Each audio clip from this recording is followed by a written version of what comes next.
Emily had always been fascinated by the woods that bordered her small town. As a child, she would explore the trails with her friends, marveling at the towering trees and the vibrant wildlife. But as she got older, the woods took on a darker, more ominous feel.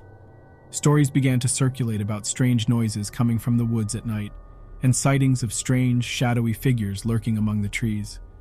Despite the warnings, Emily couldn't resist the pull of the woods. One warm summer evening, she slipped out of her house and made her way towards the edge of the forest.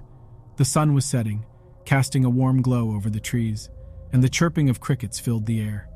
But as Emily stepped beneath the canopy of the trees, the warm glow faded into a murky darkness, and the chirping was replaced by an eerie silence. Emily had never been afraid of the woods before, but now she couldn't shake the feeling that something was watching her. She tried to push the feeling aside and focus on the beauty around her, the moonlight filtering through the trees, casting eerie shadows on the ground. But as she walked deeper into the woods, she began to feel increasingly uneasy. She heard a rustling behind her and she spun around, heart pounding, but there was nothing there. Emily kept walking, her pace quickening. The rustling grew louder, and Emily could hear the sound of footsteps crunching through the leaves. She turned around again but still saw nothing. As she continued deeper into the woods, the trees grew thicker, and the darkness intensified. Suddenly, Emily stumbled over a root and fell, scraping her knee. As she struggled to stand up, she heard a low growling sound. She looked around but could see nothing in the darkness. Emily tried to run, but her legs were heavy and uncooperative. She felt something brush against her shoulder and she screamed. Then all at once, the woods came alive with the sound of growls and snarls. Emily turned and ran as fast as she could, her heart pounding in her chest. She burst out of the woods and collapsed on the ground, gasping for breath. She looked back towards the trees but saw nothing out of the ordinary. As she stumbled home, her knee throbbing with pain, Emily couldn't shake the feeling that she had just narrowly escaped something truly terrifying. From that day forward, Emily stayed far away from the forbidden woods. She warned her friends and family to stay away as well, but some were too curious to resist. Rumors continued to circulate about strange happenings in the woods, but no one knew for sure what was really lurking in the shadows.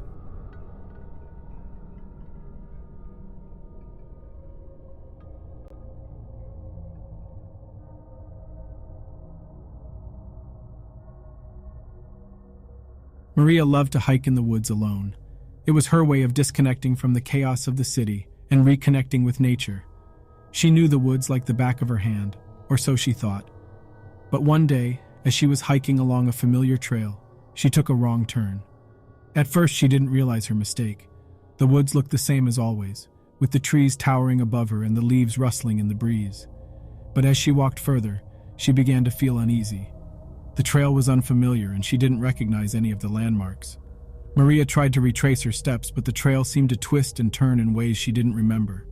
The trees grew thicker and the light began to fade. She tried to follow the sounds of the nearby river, but it seemed to be moving further away.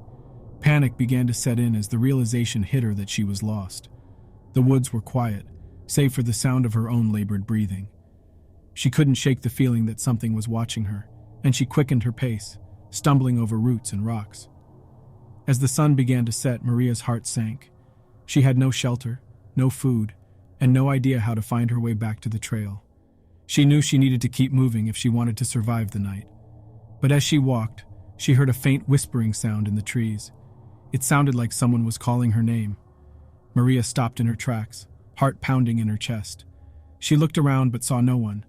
The whispering grew louder, and Maria realized that it was coming from all around her.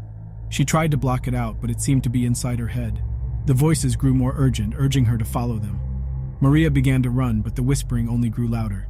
She could feel something pulling her towards it, something that seemed to be coming from the darkness ahead. As she stumbled into a clearing, Maria saw a figure standing in front of her. It was tall and shadowy, with glowing red eyes that seemed to pierce through her. She tried to scream, but her throat felt constricted. The figure stepped forward, reaching out a hand towards her. Maria turned and ran as fast as she could, her heart pounding in her chest. She didn't stop until she collapsed on the edge of the trail, gasping for breath. For Maria, the woods were never the same again. She never spoke of her experience to anyone, but she knew that something was lurking in the shadows, waiting to claim its next victim.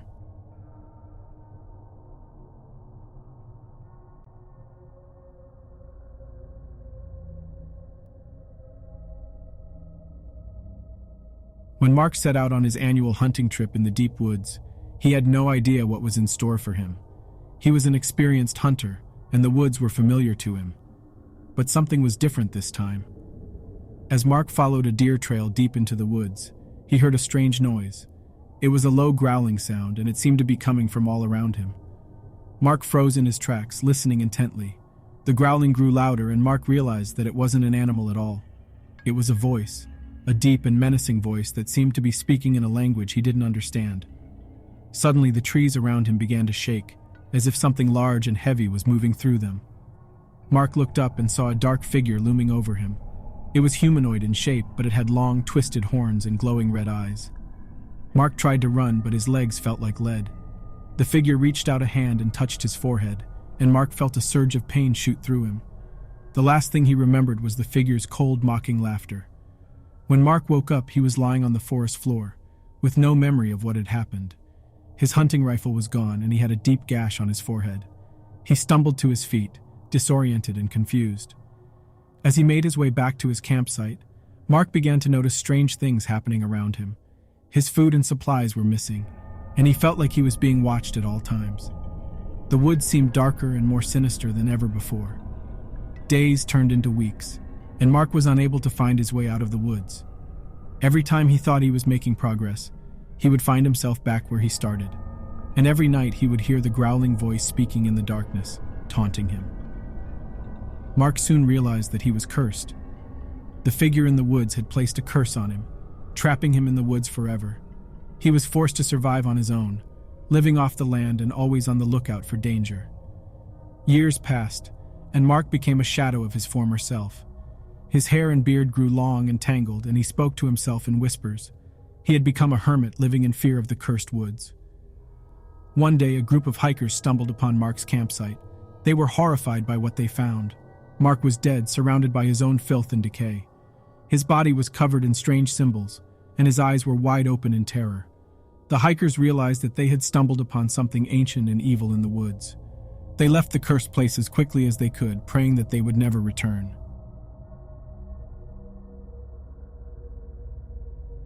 Thanks for watching today's video.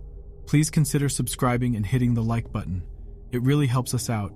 And until next time, stay safe and never wander too far from the light.